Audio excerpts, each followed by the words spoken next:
I am going to start talking about the day 2 notes for chapter 8, which we are going to start on negative exponents. Before I kind of go over the rule, I just want to show you why it works.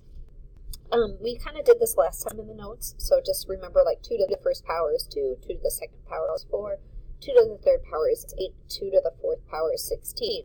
And all I do is times 2 to get the next one. So I could just say that 2 to the fifth power, that must be 32. If I want to go backwards, we divide by 2. So like 8 divided by 2 is 4, 4 divided by 2 is 2. So 2 to the 0 power is 1. That's something we talked about in the last notes, that anything to the 0 power is 1. Now we actually can go into negative exponents. Most people think negative exponents mean the answer is negative, but that's entirely correct. There is no way to get a negative answer with an exponent.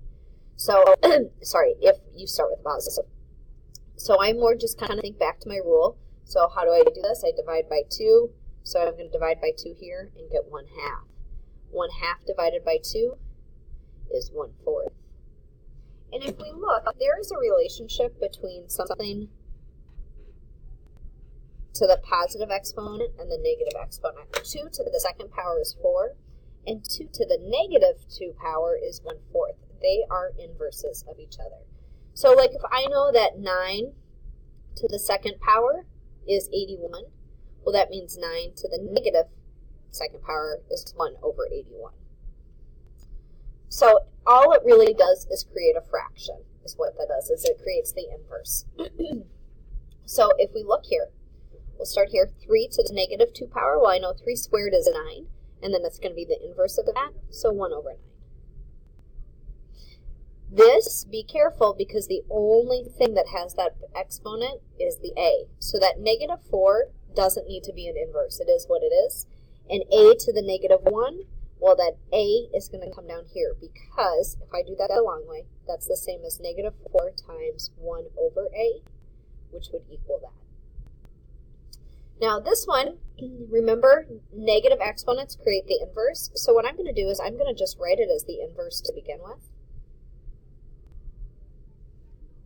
Except that wasn't the inverse, sorry guys. I'm going to write it as the inverse, so I have to flip it. Now it's the inverse, so now I just have to square both of those, because that is really the same as times itself, so that's 9/4. Here, so negative 3 to the third power, well I know negative 3 to the negative 3 to the negative third. Negative 3 to the third power is 27, because 3 times 3 is 9, times 3 is 27, and then it's the inverse of that. I am going to ask you to write a little thing in here. A little key that we're going to do later on is to make an exponent negative, or to make an exponent positive.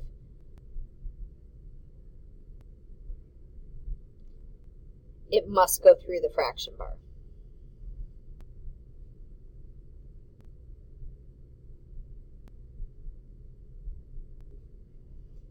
I'm going to show you what I mean here, because often they're going to say write with no negative exponents. So if I have x to the negative 4th, y to the 7th, over z to the negative 10th. So I don't want to have any negative exponents. The only thing that gets to stay where it is the positive. So right now, this is the only one that's positive, so he gets to stay where he's at, or it could be a she.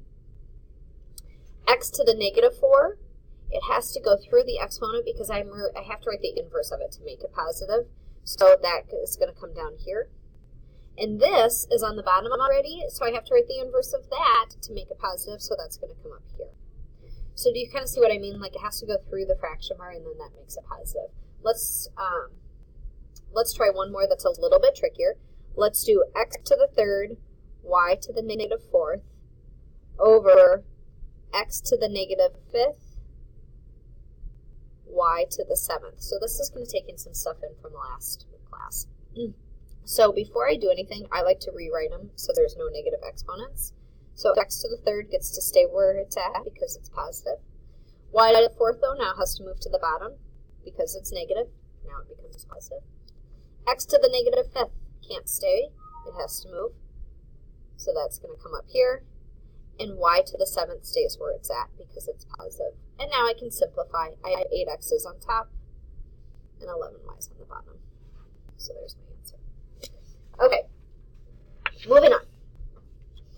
So power to a power, to raise one power to another, let's go over the rule here. Let's look at it here. We'll try with C. If I have x to the 6th and I have 2 of those, that is x to the 6 times x to the 6, which if you think back to our first day, that's 12 x's. If you look at all we did was just multiply those. So to raise one power to another, you multiply the exponents. So here, g to the 9th to the negative 2 is going to become g to the negative 18. If I'm going to write that then with no negative exponents, it's 1 over g to the 18th. Here, now I don't actually change the base. Remember, none of these we changed bases. So 5 to the 3rd squared, we just multiply those exponents, and this is going to become 5 to the 6th. 2 to the negative 1 to the 4 is going to become 2 to the negative 4, and then if I want to write it with no negative exponents, it's going to be 1 over 2 to the 4th. Okay. On here, so if I'm going to, we're going to try this one as an example to show the rule. If I have 3 of these, that means I have hi to the 7th times hi to the 7th times hi to the 7th. Well, I have 3 h's, so that's h to the 3rd, and I have 21 i's. Really, this just shows distribution of it, is really what it is. So here, I have to distribute this negative 1 to both. So it's going to become 2 to the negative 1, t to the negative 4. Write it with no negative exponents, 1 over 2 t to the 4th. Okay, I'm going to distribute the 3 to each of these. Now be careful, most people want to change this to 9 because they say, oh, we multiplying 3 times 3 is 9. But remember, this is 3 to the 1st, and the exponents are what gets multiplied. So I'm going to do 3 to the 3rd power, m to the negative 6, and n to the 15th. Then I need to rewrite with no negative exponents, so 3 to the 3rd. M to the negative 6 has to go down here, and n to the 15th goes here. And our last one, again, we've got to give the 4 to both of these. Remember, it's not 8, it's 2 to the 1st power, and I have to do that 1 times 4. So it becomes 2 to the 4th, y to the 24th, and x to the 4th. All right. Sorry, back here, it's just that we multiply each one again because we are doing a power of a power, essentially, is what it is. So this one, kind of same thing. It's just distributing it to each part, whether it's the numerator or denominator, it goes to both. So we'll write the word multiply again. I'll show you what we mean. So this 5 has to go to each one of these. Now, I see that these cases can be simplified. You can either simplify it ahead of time or you can simplify it when you're done. It doesn't really matter. I'm going to do it first with like distributing that and then simplifying. I guess that's the way my mind works, but you could do it the opposite way. So that's going to become j to the 5th, k to the 25th, over k to the 10th. Then if you remember our rule is we subtract those, so it's going to be j to the 5th, k to the 15th. Again, if you wanted to simplify it ahead of time, you would see that that's j, and then those k's become k to the 3rd, and then take it to the 5th, which is going to bring you back to that. Okay, this one, I just know I have to give that 3rd power to everything, so it's going to become 2 to the 3rd power, x to the 3rd power, over 5 to the 3rd power. If you wanted to actually take those numbers to the 3rd power, you could, and it would be 8x to the 3rd over 125. I would say if you can take it to the 2nd or 3rd power pretty easily to go with it, but if it's anything like to the 5th or 6th power, don't worry about it at all. Okay, distribute this. So it's going to be y to the 12th over, remember it's 3 to the 1st, so it becomes 3 squared over x squared, which if you want to write that out a little bit better, it would be 9x squared on the bottom. Our last one, it just shows that both of these have to go to the 4th power, so 2 to the 4th over 5 to the 4th. And that's our answer. All right, good luck, you guys.